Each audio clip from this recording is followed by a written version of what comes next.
Olá, bem-vindo ao canal do Programa de Pós-Graduação em Letras e Artes da Universidade do Estado do Amazonas.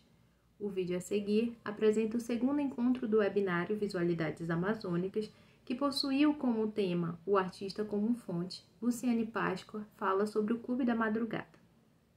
A professora, continuando, é mestre em História da Arte pela Pontifícia Universidade Católica de São Paulo e doutora em História Cultural pela Universidade do Porto. História Cultural pela Universidade do Porto, me desculpem. Atualmente ela é professora adjunta da Universidade do Estado do Amazonas, onde atua como docente permanente do programa de pós-graduação em Letras e Artes. Ela também atua como professora do curso de graduação em música, onde leciona História da Arte, Filosofia da Arte e Musicologia. A professora Luciane também lidera o grupo de pesquisa e investigações sobre memória cultural em artes e literatura, que é o MEMOCUT, grupo que eu e Lorena fazemos parte. É também importante mencionar que, além do livro Artes Plásticas no Amazonas, a professora também é autora do livro Álvaro Páscoa, O Golpe Fundo, publicado pela editora da Universidade Federal do Amazonas em 2012. Feitas as devidas apresentações, agradeço novamente pela professora, com quem eu tive honra de ser orientada no meu mestrado. E eu aviso a todos os participantes, tá? Quem tiver interesse, pode registrar perguntas no chat para a professora, que leremos no momento oportuno. A pessoa também, se tiver à vontade, ela pode ligar o microfone e perguntar diretamente para ela. Agora eu passo a palavra para a Lorena Machado, que vai fazer algumas perguntas para a professora Luciane. Obrigada, Karen. Boa noite. Boa noite a todos e todas. Gostaria de agradecer à professora Luciane por estar aqui participando desse diálogo com a gente. E, sem mais delongas, vou fazer logo a primeira pergunta, porque acho que todos aqui queremos ouvi-la. Então, professora Luciane, queria que a senhora já falasse um pouco também sobre o que foi o Clube da Madrugada, né? E qual a importância do Clube da Madrugada para as artes visuais no Amazonas. Obrigada, boa noite. Então, boa noite a todos e todas. Agradeço a amável apresentação da Karen, né? Agradeço a todo o público que está aqui assistindo, né, a nossa conversa, e destacar também aqui a presença do Horácio Helena com Carmen, né, que estão aqui, agradeço. Olá, bem-vindos, e depois conversamos, né. Bem, então vamos às questões. O Clube da Madrugada. O Clube da Madrugada, ele foi um movimento artístico e literário, né, com todas as características de um movimento artístico do século XX. Esse movimento teve manifesto, teve reuniões periódicas, um programa, né, como a gente vai ver nas vanguardas históricas, por exemplo, né? Então, tinha uma organização, não tinha uma sede fixa, mas isso não era importante, né? Eles se reuniam em lugares como a Praça né, a Praça Eleodoro Balbi, que é a Praça da Polícia, se reuniam em pequenas células, nas casas dos membros, né? Havia no próprio programa deles, né, uma determinação que, por exemplo, quando tinha mais de três membros reunidos, já se tomavam algumas resoluções que eram levadas para a Assembleia. Então, havia uma organização, né, dentro desse grupo. É interessante também mencionar que o grupo surgiu num período muito diferente, né, ou seja, nos anos 50, em Manaus. E surgiu desse desejo de renovação, né, a partir de uma vontade de pessoas ligadas às letras, às artes visuais, de de se reunir em tertúlia, de poder debater um pouco mais sobre o que escreviam, mas não só, né, o que eu acho interessante é isso, não só sobre a própria produção, mas também sobre uma produção que era feita no país e fora do país. Eu acho que essa é uma característica interessante do Clube da Madrugada, né, porque ele está fixado, né, em Manaus, mas ele tem preocupações extra-regionais, né? Então, nesse sentido, eu vejo dessa forma, né, como um movimento articulado, um movimento que começa na capital do Amazonas, mas que se articula em outras frentes, né, relaciona-se, né, com outros grupos, com outras pessoas em outros estados do Brasil e até fora, como a gente pode ver, né. E isso se reflete também nas artes visuais, porque o movimento ele acabou promovendo ações que contemplavam as artes visuais, né. Então, promovia exposições, promovia cursos, e dentre os membros do grupo, nós vamos encontrar também artistas visuais, né, em várias fases. Então, nos anos 50, nós vamos ter, por exemplo, Moacir Andrade, o Oscar Ramos e o Anísio Melo, numa primeira fase, né, primeira fase do clube, e nos anos 60 nós vamos ter outros membros, né, como o Álvaro Páscoa, o Walter Batista, pessoas mais jovens, né, como o Hahnemann Bacelar, artistas que estavam em trânsito pelo Amazonas, como o Horácio Helena, né. Então, nós vamos ter esse núcleo interessante. E eram artistas que tinham uma visão mais social, era uma visão mais engajada, né, uma visão artística mais engajada, vamos colocar assim, né. Havia uma preocupação social, uma preocupação de levar a arte à rua, uma preocupação educacional com relação à arte também, né, tanto porque não estava, por exemplo, não eram exposições em galerias, tinha as galerias, tinha a Galeria Floriano de Castro, né, tinha outras galerias, mas não era, podia acontecer na praça, né, a gente vai ter três exposições que acontecem em lugares públicos, em praças e na praia da Ponta Negra, né, então, que era muito diferente também, né, como a gente vê pelas fotos. Então, acho que tem essas características que são bem típicas dos anos 60, né, daquele desejo, daquela movimentação artística dos anos 60. Então, essa relação, né, literatura e artes visuais também se dá nas ilustrações, né, que é muito interessante.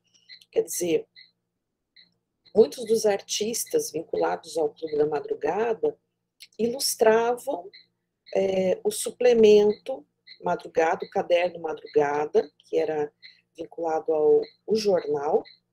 Então, ali tinha muita xilogravura, desenho, né?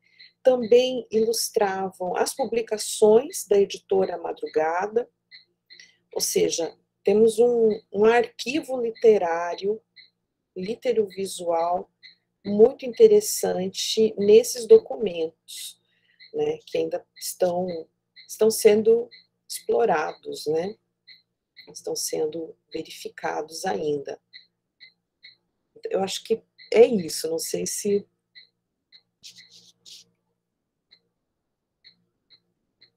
Obrigada, professora Luciane, perfeito. Queria agradecer a presença do Horácio Helena aqui, dizer que é uma honra para a gente, e continuar as perguntas. Queria fazer brevemente uma colocação que realmente o livro da professora Luciane me serviu para a gente durante o projeto como base, como fonte primária. E queria dizer que, nesse sentido, foi muito importante poder contar com o material, com esse livro, com a sensibilidade crítica da professora Luciane. Então, queria novamente ressaltar, a Karen já falou no início. Professora, queria, justamente nesse sentido, que você falasse um pouco para a gente sobre o processo de coleta de materiais, né, para a criação desse trabalho do livro sobre o clube. E queria saber como que ocorreu o acesso aos artistas na época, aos familiares, aos amigos, como foram essas entrevistas, né? Como foi esse processo de chegar a essas pessoas? Ok. Então, Lorena, esse trabalho ele surge no âmbito da minha pesquisa de doutorado. Minha pesquisa de doutorado envolvia também o Clube da Madrugada, porque, vamos dizer, o artista principal que eu pesquisava, Álvaro Páscoa, pertenceu ao Clube da Madrugada. Então, foi aí que eu me deparei com esse movimento artístico-literário, né?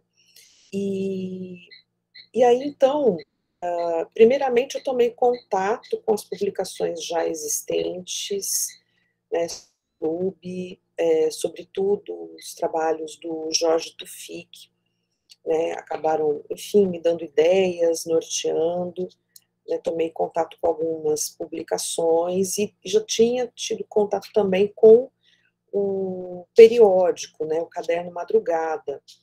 Eu tinha feito, orientado algumas pesquisas de iniciação científica para fazer o levantamento dessa produção, uma pesquisa num nível mais assim de prospecção mesmo do que tinha nesse jornal, do que era veiculado, né?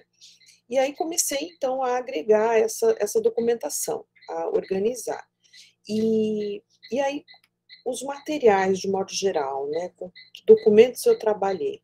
Trabalhei então com esses documentos textuais, o próprio jornal, né, o Caderno Madrugada, observei também muita coisa nos livros publicados na altura, livros de poesia, né, porque também tinha ali muitas ilustrações, capas, esse material me interessava bastante, né, e aí vem aquela questão de observar, tentar também coletar algo de depoimento, né, da história oral.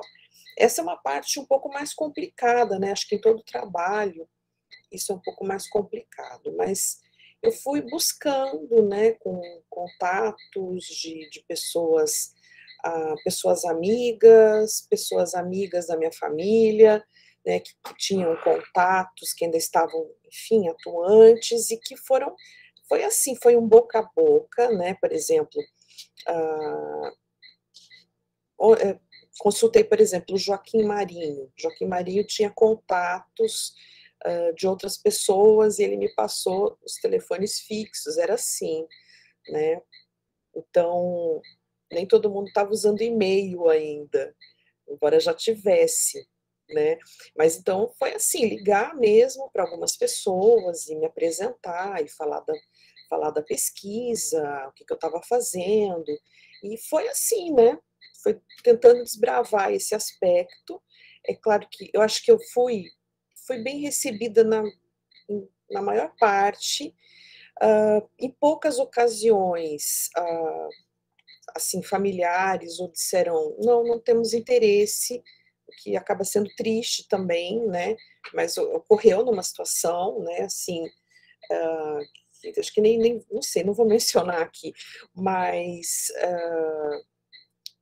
há situações positivas, né, em que eu pude ir, a pessoa abriu a casa, eu fui lá com o gravador, fiz, né, um roteiro de perguntas, né, e tomei a entrevista de várias pessoas, tanto na parte de artes visuais quanto de literatura, né, porque eu também me interessava em saber um pouco mais, entender um pouco mais do movimento, da estética, né, então tomei esses depoimentos, né, fiz um roteiro de entrevistas. Acontecia também, né, a gente depois faz a transcrição e apresenta para o entrevistado, e a pessoa fala, olha, isso aqui eu falei para você em off, mas não é para publicar, né? Então, aí a gente retira e edita na hora, claro. Então, acontece isso também, porque muitos agentes ainda estavam vivos na altura da pesquisa, e sempre sempre pode haver alguma dissonância, né? Mas, de modo geral, foi tudo bem, então consegui levantar muitas informações, depois caracterizar esses agentes, né, esses personagens, e tentando ligar os pontos, né? Então, tinha coisas que, por exemplo, os jornais, algumas perguntas os jornais me respondiam, outras, esses depoimentos, essas entrevistas feitas, né? E outras coisas, as próprias imagens, né? As próprias obras de arte, os próprios, a própria literatura vai respondendo algumas questões que a gente coloca, né, para os objetos de pesquisa. Então, foi mais ou menos assim, né, que aconteceu. Mas, como eu disse também, teve situações assim que, por exemplo, fui contactar a família de um artista e a pessoa disse, olha, não, acho que meu pai foi muito injustiçado em Manaus, e eu até estou me simpatizando com você, mas eu acho que eu não vou colaborar, né? E aí eu tive que, por exemplo, lidar, né, com o que eu encontrei em pesquisa de arquivo, né? Então não pude saber mais detalhes, né? Então, por exemplo, às vezes algum determinado artista poderia ter mais informações a respeito, né? E outros não, por esse motivo, né? Eu falei do e-mail, mas, por exemplo, é uma coisa que facilitou muito, porque, por exemplo, eu encontrei o Horácio, né, pela internet, e nós sempre trocamos e-mails, né? Então, nosso diálogo já foi nesse sentido, né? E o Horácio vive próximo de Barcelona, então, eu acho que as pessoas foram muito generosas, sabe? Tem uma longa lista de agradecimentos no livro, porque elas estavam nos lugares mais diferentes, né? Estavam assim dispersas mesmo, e se prontificaram, né, a ajudar. Por exemplo, tem pessoas que abriram mesmo seus arquivos pessoais, me enviaram documentação. Por exemplo, eu sou muito grata ao Francisco Vasconcelos, né, que é da literatura, e que, enfim, ele me mandou anotações de quando ele foi presidente do clube, em 1965. Ele tinha uma espécie de diário da gestão dele no clube, né? Então ele colocava as impressões e ele compartilhou aquilo comigo, chegou pelo correio, né? Ele também ele leu o material, fez uma revisão prévia, né, no texto antes de ir para a editora, assim, foi muito generoso, né? Então o Jorge Tufik também foi uma pessoa muito generosa nesse sentido, me mandou livros, me mandou material, página do Caderno Madrugada, né, coisa que a gente encontra assim mais disperso hoje, né? Então, eu acho que foi muito positivo, né? Claro que isso, eu acho que o saldo, de um modo geral, foi muito positivo, né, para conseguir fazer a pesquisa e tomar contato com esses documentos, né? E assim, é claro que alguns familiares não são tão abertos, né, ou colocam também determinadas condições. Isso é possível, né, mas isso acho que qualquer pesquisador vai se deparar, né, quem trabalha com a memória e tudo mais, pode se deparar com isso, né. Então, acho que faz parte, né, do nosso processo de pesquisa mesmo, Lorena. deixei de falar algo. Obrigada, professora. Obrigada, professora. Agora eu queria perguntar, né, e ressaltar que é muito difícil quando os familiares não permitem, né? Porque é um material que acaba se perdendo, muitas vezes não vai parar no museu, não vai parar numa instituição pública, e muitas pessoas não conseguem mais ter acesso àquilo, né? E a pergunta que eu queria fazer para a senhora agora é mais no sentido de como ocorreu, a senhora teve algum processo para selecionar as imagens que estão no livro? Houve algum critério? Queria que a senhora comentasse um pouco sobre o seu processo curatorial, né? Porque foi uma verdadeira curadoria para colocar todas as imagens no livro, mencionar todos os artistas. Mas nesse sentido, a minha pergunta. Certo, então vamos tentar recuperar isso, né? Sim, eu acho que eu não tinha pensado por esse lado, Karen, mas acaba sendo um processo curatorial. Primeiro eu reuni todas as imagens que eu tinha, né? Infelizmente, algumas imagens que eu consegui na altura não estavam em boa definição. Teve várias situações, né? Por exemplo, imagens que eu escaneei de catálogos, ok, coisas que estão em catálogos, coisas que eu fotografei na Pinacoteca, né? Ok, também foi tudo certo. O maior problema são as coleções particulares, eu acho que esse é um problema, quando você chega na casa de alguém, mesmo levando um fotógrafo profissional, às vezes não dá certo, às vezes tem um vidro, né,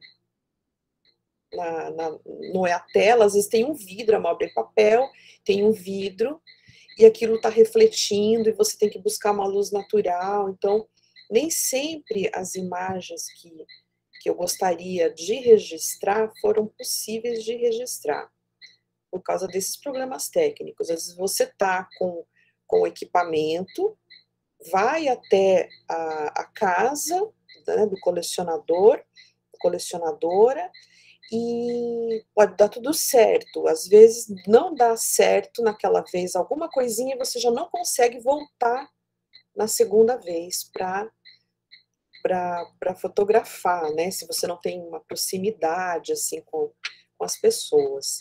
Então, isso é algo que acabou limitando um pouco de entrar algumas obras, né? E tem o critério editorial é simplesmente o mínimo de 300 dpi na definição da imagem, né? Se a imagem não estiver bem definida, ela não entra num livro. Então, algumas coisas eu gostava muito de ter colocado, gostaria de ter colocado, mas não foi possível recuperar, né? Teve uma situação, inclusive, de uma pintura do Horácio, que estava numa coleção particular, que eu fotografei numa primeira vez, ficou com reflexo, não ficou boa para colocar no livro. Na segunda vez que eu tentei, não foi possível. Na terceira vez, o quadro já não estava mais disponível. Então, quando você lida com particulares, né, com coleções particulares, tudo pode acontecer, né? Então, isso foi uma situação. Bom, aí sobre critérios, acho que questão de acabamento da obra, eu observo muito isso, né, se a obra está bem acabada, e tem, eu acho que um pouco do meu gosto pessoal também, não vou negar isso, sabe? Que eu privilegiei um pouco o meu feeling, né, para olhar a obra, ter uma certa empatia com a obra, já que eu ia falar sobre a obra, né, sobre a pintura, sobre a gravura, enfim. Então, eu também, isso acabou sendo uma escolha, um pouco da minha afinidade estética com as obras, né? Então tem os critérios técnicos, né, que nortearam esse processo, e também esses critérios mais práticos, sobre definição da imagem e tal, e depois acho que o que é puramente subjetivo mesmo e estético, né? Por exemplo, tem artistas que têm muita produção. Você está aqui, por exemplo, o Moacir Andrade, né? Ele tem muita produção, mas eu quis mostrar nas obras selecionadas do Moacir, por exemplo, a diversidade de linguagens com as quais ele se relacionou, né? Variedade de estilos, de linguagens visuais ali que ele relacionou, as fases dele. Tentei mostrar essas fases, né? Fase abstrata, fase mais fantástica. Então, por exemplo, quando o artista tem essa diversidade, né, ele dialoga com várias tendências, eu procurei mostrar um pouco isso, né?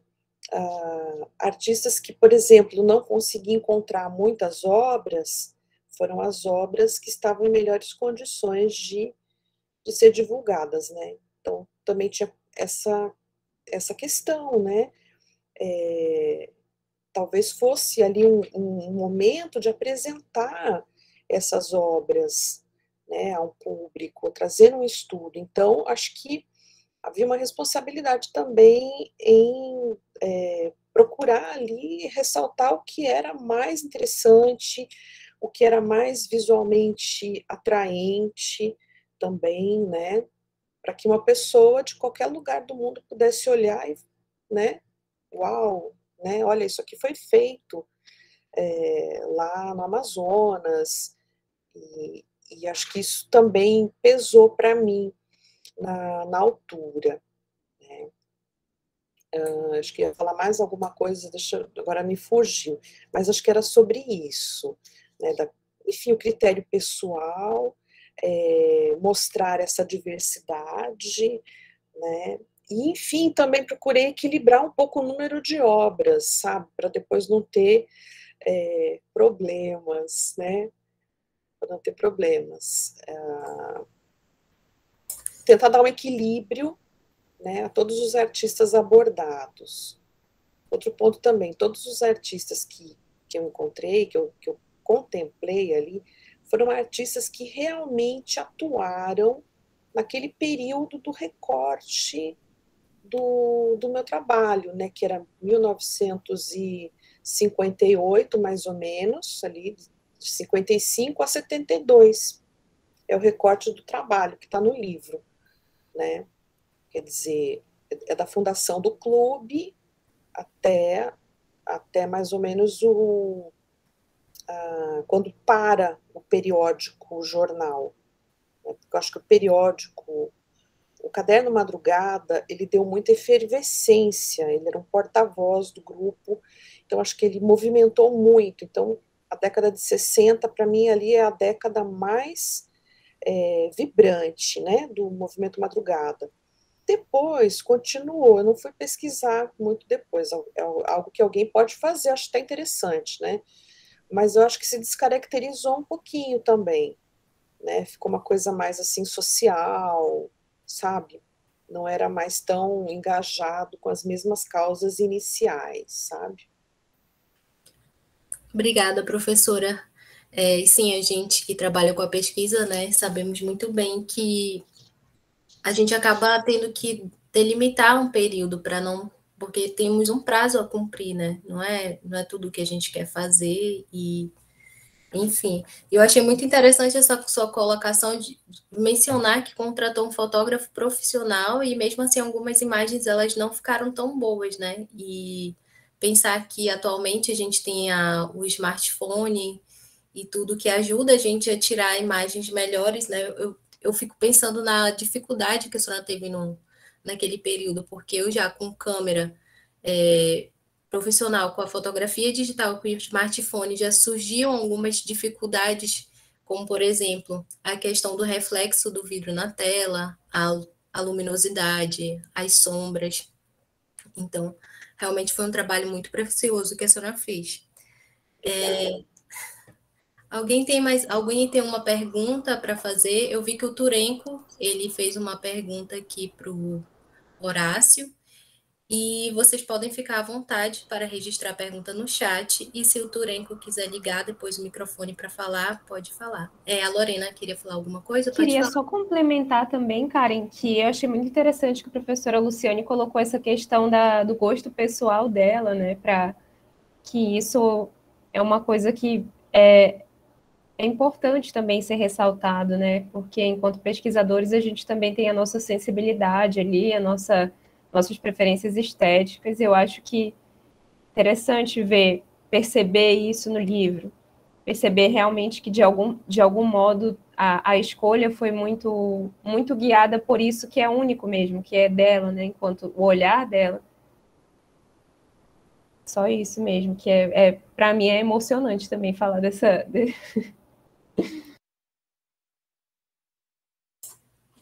Então, agora agradecendo novamente a participação da professora Luciane, se alguém que estiver presente na videochamada quiser fazer alguma pergunta para a professora, pode ficar à vontade. O Arthur, ele vai traduzir a pergunta para o Horácio, né? Se ele se sentir à vontade que a gente leia em português, tudo bem. Também tem Turenco, se manifeste, você quer perguntar diretamente ao Horácio? Ou você quer que nós leiamos? Boa noite, boa noite. Primeiro, gostaria de dizer do prazer que é ver Horácio Helena, porque nós sempre pesquisamos e só víamos foto, e hoje eu vou ter o prazer de ouvi-lo falar sobre o Clube da Madrugada, falar sobre como veio para a Amazônia, qual foi a sua participação e a impressão que ele teve. Então a gente fica muito feliz, enquanto pesquisador e artista, de vê-lo e ter esse contato direto, assim, que só a tecnologia permite também, né? E agradecer muito ao grupo, a professora Luciane, Karen e Lorena, por essa oportunidade.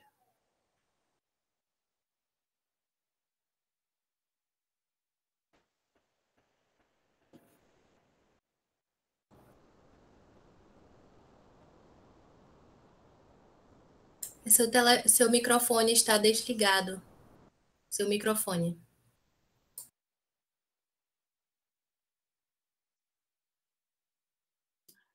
¿Ahora? Sí, ahora sí. Sí, sí. Decía que mi portugués ya lo tengo totalmente olvidado.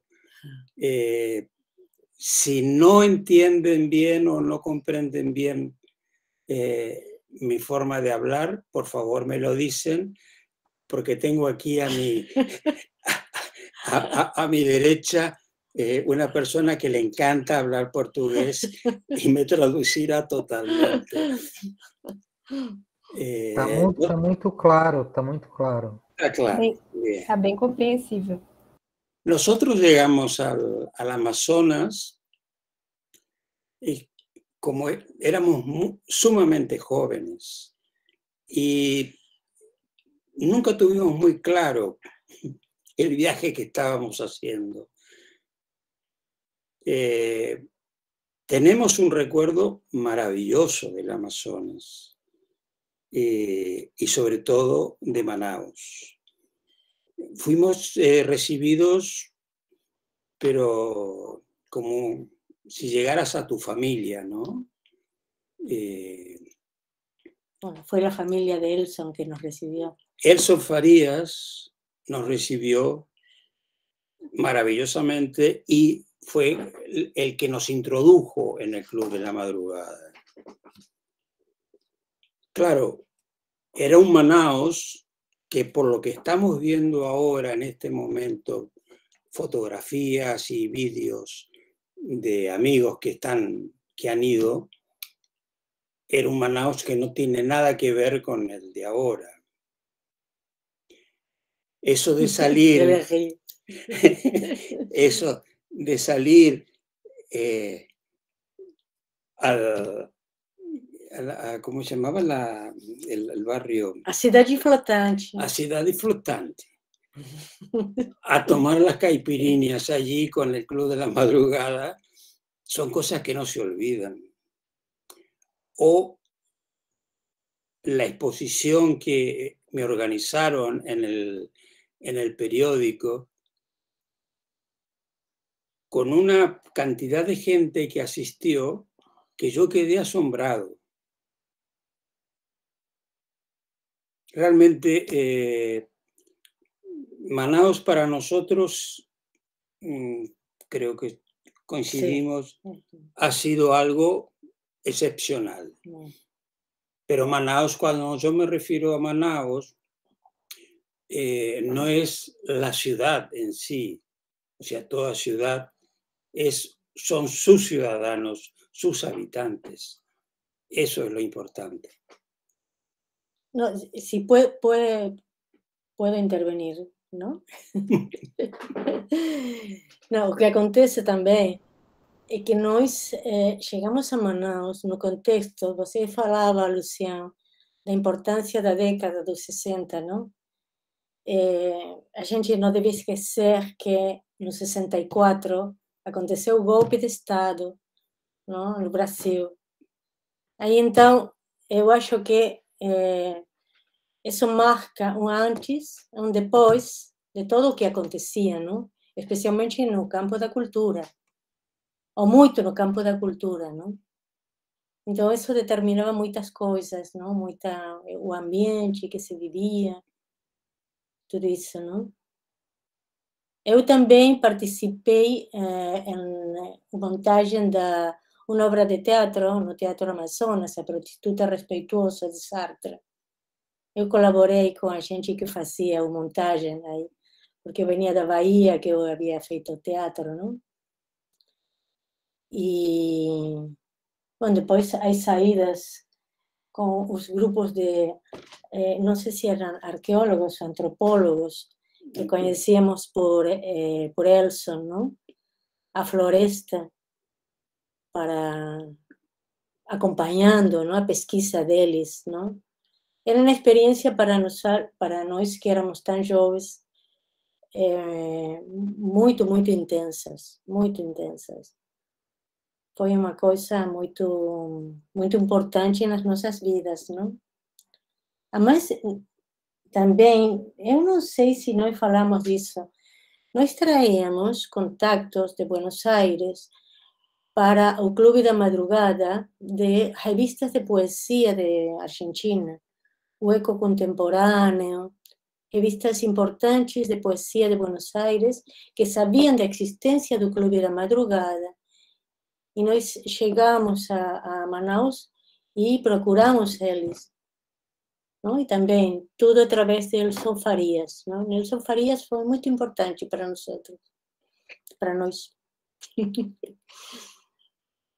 Não sei se... Queria agradecer a fala de vocês. Para a gente, acho que estamos todos aqui felizes, emocionados por esse momento. Queria saber se a professora Luciane quer falar alguma coisa, Karen. Não?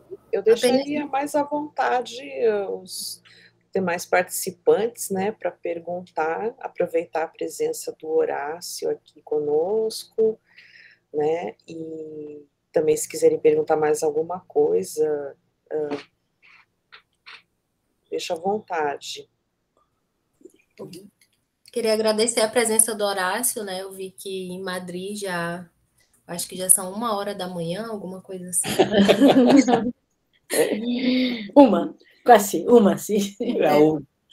Muito obrigada por ter dado a honra de estar conosco nesse horário, né? Não sei que horário vocês costumam dormir, mas... Mais ou menos esta hora.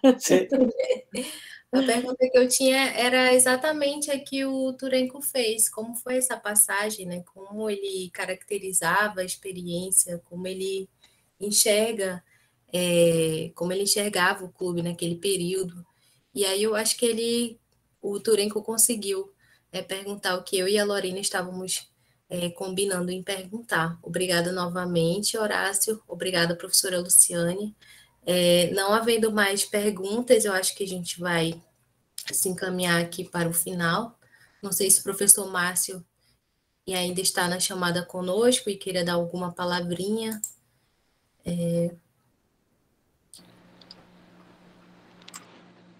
Olá, boa noite a todos. Queria cumprimentar o Horácio e esposa. Há muito tempo não nos vemos. Foram tão gentis quando estivemos juntos lá em Barcelona e é bom revê-los aqui depois de todos esses anos. Uma coisa que eu gostaria de ressaltar é que todos esses artistas que, de fato, se encontraram junto daquilo que se denominou Clube da Madrugada, na verdade, também tinham projetos artísticos próprios. E aqueles que estiveram de passagem, a gente ressalta, né, até num sentido nostálgico, memorialista, aqueles momentos, é muito interessante, mas é interessante saber também como se desenvolveu a carreira, por exemplo, do Horácio. O Horácio depois vai, né, se fixar num gênero e num tipo de trabalho visual. Como isso veio a acontecer e o que dessas experiências, porque o Horácio e a esposa, para terem chegado até Manaus, percorreram a América do Sul. Então, aquilo foi uma experiência de vida marcante que deve ter continuado a gerar impactos, consequências na vida deles e aí, no caso, no trabalho do artista, durante décadas. O que dessa experiência ficou, como isso o transformou, como essa experiência o levou ao restante da trajetória que desenvolveu. E falar um pouco também, então, do gênero em que se firmou, né? Acho que isso também é uma contribuição importante para que a gente depois pare e pense sobre os demais artistas, né? Como eles foram, né, desenvolver a partir do Clube da Madrugada, uns mais, outros menos, as suas trajetórias. Não sei se o Horácio me compreendeu completamente. Sí, ¿cómo marcó esa experiencia para el resto de Sí. de tu pintura, de tu obra de arte? Yo siempre he dicho que mi vida ha sido el tirar para adelante, el ir viviendo. Hay gente que proyecta, tiene un plan de vida y va hacia allí, se dirige hacia un lugar. Mi vida ha sido el día a día, como digo antes, sin proyectos. Y las cosas que día a día iba viviendo son los que me han ido formando y me han hecho ser lo que soy hoy. Cuando yo hablo de la gente del Amazonas, yo no puedo dejar de contar, es una anécdota, pero para mí es muy importante. Cuando nosotros llegamos a Belén, como siempre, íbamos sin un cruceiro, sin un dinero, sin nada. Pero queríamos ir a recorrer el Amazonas y queríamos ir a Manaus. Entonces fuimos a la compañía de navegación. Recuerdo cómo era la oficina, el despacho, un gran mostrador, un señor detrás, y le dijimos que queríamos comprar unos billetes de tercera. Para viajar en Heli. Para viajar en las redes. Y el hombre se nos quedó mirando y dijo, un momento. Entró al despacho, salió el director de la empresa y me dice, ¿por qué quieren viajar en tercera, en redes? Digo, por cuestión de dinero. Y él lo que nos dijo fue, ustedes son invitados por la compañía y van a viajar en el camarote de la compañía.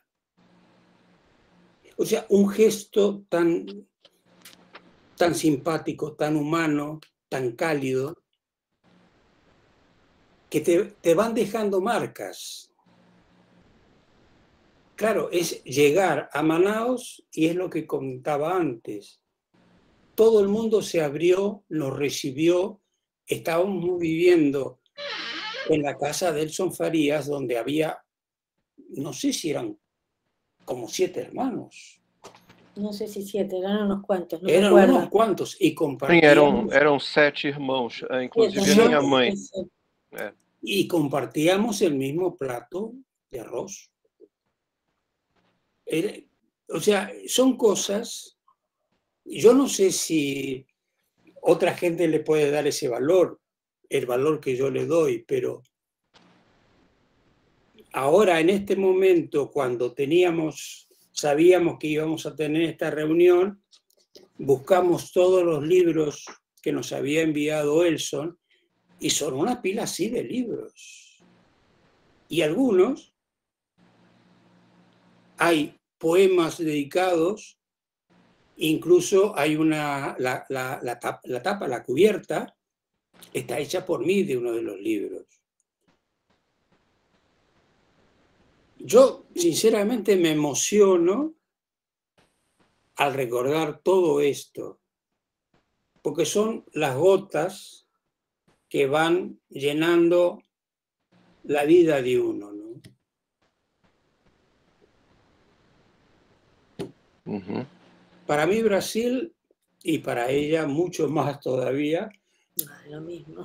Ha sido una experiencia, bueno, pero tú lo tienes todavía sumamente incorporada. En esta casa se escucha constantemente música brasilera. Gracias a la señora. Eso que suena no es un mirlo verdadero, es un mail que me ha llegado.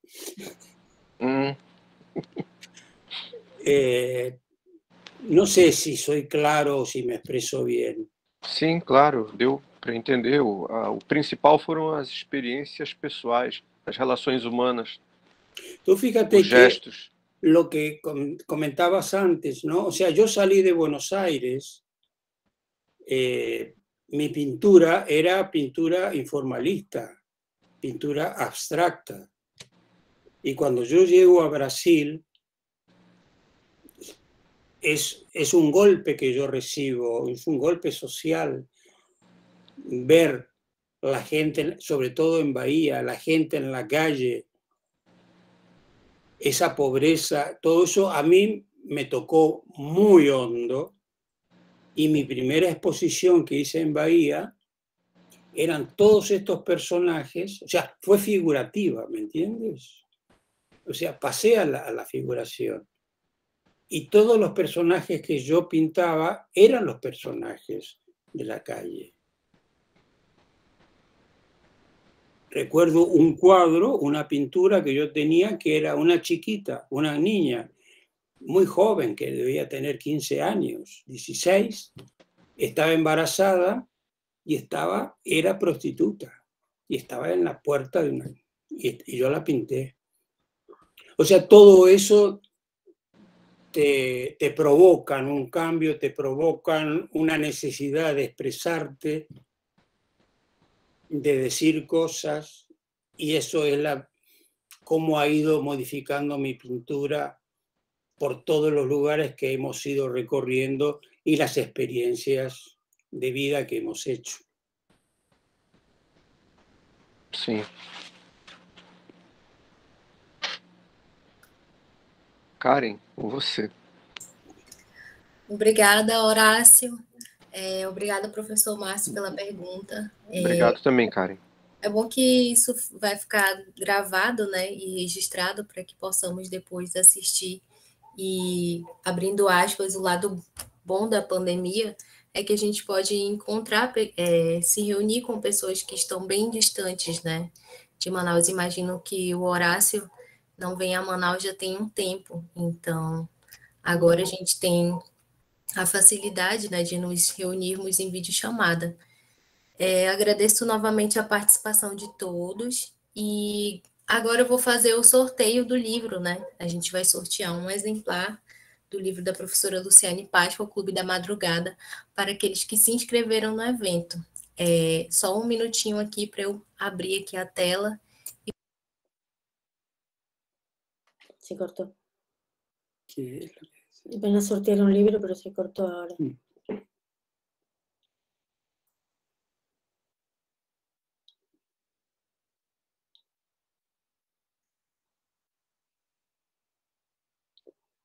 Não sei o que aconteceu. Não, eu saí para organizar o sorteio, mas enquanto isso, a professora Luciane pode dar as últimas palavras ao Horácio, o professor Márcio também, se quiser dizer alguma coisa, o Turenco. Eu já vou voltar aqui, eu estou só abrindo a planilha, rapidinho. Tá bem, Karen, obrigada. Então, antes de me despedir aqui, quero agradecer, né, a Karen e a Lorena, coordenadoras do projeto Visualidades Amazônicas, que eu convido a todos que estão aqui que possam visitar o canal. Lorena, depois acho que poderia colocar aqui no chat, né, o canal Visualidades Amazônicas, que é uma websérie que aborda vários temas, né, das artes visuais, desde a pré-história até mais ou menos os anos 80, né, então aqui a Karen já colocou, e agradecer também a todos que vieram assistir, né, pessoas amigas que eu vejo aqui, né, que, enfim, quero agradecer, não vou nominar todos, mas, enfim, vocês sabem, e agradecer também especialmente aqui a Carmen e ao Horácio, que puderam também participar, né, desse momento, né, que foi bastante emocionante para mim, pelo menos.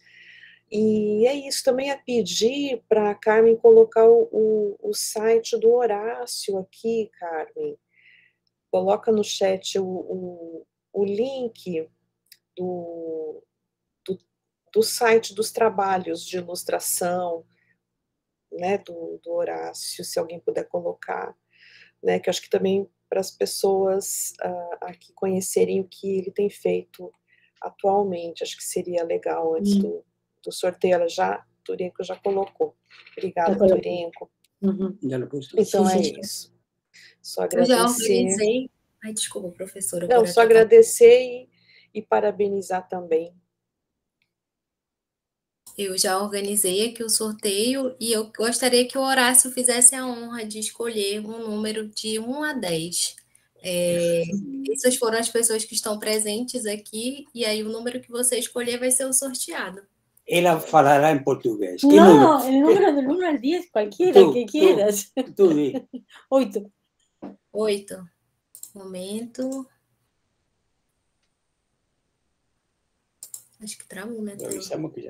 Agora foi. Não, pero tranquilo. Olha, o número 8, né? Foi o Turenco. O Aníbal Turenco Bessa é o ganhador do livro, a não ser que ele queira passar o livro para alguém. É o Turenco. Estou muito agradecido. Feliz. Entraremos em contato com ele para repassar o livro da professora Luciane. Muito bom, muito bom. E é isso, gente. Muito obrigada. É um bom livro. Excelente livro. Mesmo. Eu mandei a todos que se inscreveram no e-mail o link do nosso canal, né, no YouTube, e também, se vocês quiserem nos seguir na rede social Instagram, para acompanhar as demais atividades que serão realizadas pela nossa equipe. Muito obrigada. Karen, o canal de YouTube Visualidades Amazônicas. Quando eu enviei um e-mail para todos, eu enviei um link. Eu posso enviar de novo para vocês por e-mail, mas ele está aqui no nosso chat. Vocês podem clicar lá, se inscrever no canal e assistir todos os nossos vídeos. Tá bem. Obrigada a todos novamente. Espero que possamos nos encontrar em breve. Boa noite. Não sei se a Lorena quer se despedir também. Obrigada a todos e todas. Obrigado, Horácio, novamente. e a esposa também. Obrigada, Turenco, professora Luciane, professor Márcio, todo mundo que esteve aqui presente, contribuiu com essa discussão tão rica. Queria só relembrar que esse evento online teve o apoio da FAPEAM, né? E é isso. Passo se alguém quiser dizer mais alguma coisa. Boa noite a todos, obrigada. Boa noite. Boa noite. Boa noite. Tchau. Boa noite, gente. Obrigada. Tchau. Até logo. Tchau, tchau. Tchau, Luciano. Tchau, tchau, Horacio e Carmen. Buenas Emocionante noches. verte. Verlos. Sí, sí.